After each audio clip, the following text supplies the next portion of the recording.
আসসালামু আলাইকুম রহমতুল্লাহি ওয়া বারাকাতু। বাংলাদেশে যতগুলো সুন্দর মসজিদ রয়েছে ধর্মপ্রাণ মুসলমান ভাইদের জন্য, এর মধ্যে আজকে এই মসজিদে এসেছি নারায়ণগঞ্জ জেলার সোনারগাঁও উদ্যোগগঞ্জ উপজেলায়। এই মসজিদে নামাজ পড়তে এসে আমার অনেক ভালো লেগেছে। এত সুন্দর মসজিদ। হ্যাঁ, আমাদের মহল্লায় 3টি মসজিদ কিন্তু রয়েছে, অনেক সুন্দর, কোনোটা চেয়ে কোনোটা কম সুন্দর নয়।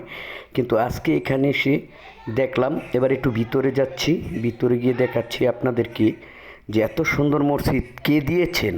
সাবেক প্রধানমন্ত্রী জননেত্রী শেখ হাসিনার উদ্যোগে 64টি জেলায় 64টি মসজিদ নির্মাণ হয়েছে।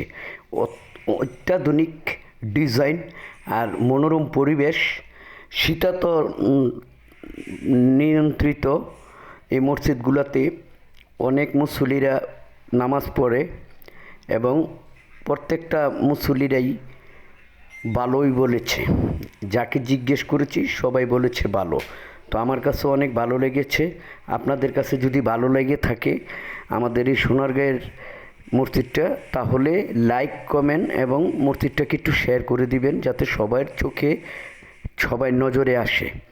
এত সুন্দর সুন্দর মসজিদগুলা দিয়েছেন সাবেক প্রধানমন্ত্রী জননেত্রী শেখ হাসিনার এই মসজিদে অনেক লোকেরাই নামাজ পড়তে এসে মন থেকে আত্মা থেকে তাকে দোয়া দিয়ে যাচ্ছেন।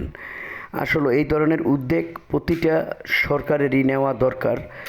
যারা আমরা মুসলমান রয়েছি বাংলাদেশে, সবাই যেন মুসলিমরা মসজিদে গিয়ে অন্তত একটু শান্তিতে নিঃশ্বাস নিতে পারে এবং নামাজ পড়ে আল্লাহর কাছে দুহাত তুলে মোনাজাত করে। Thank you so much.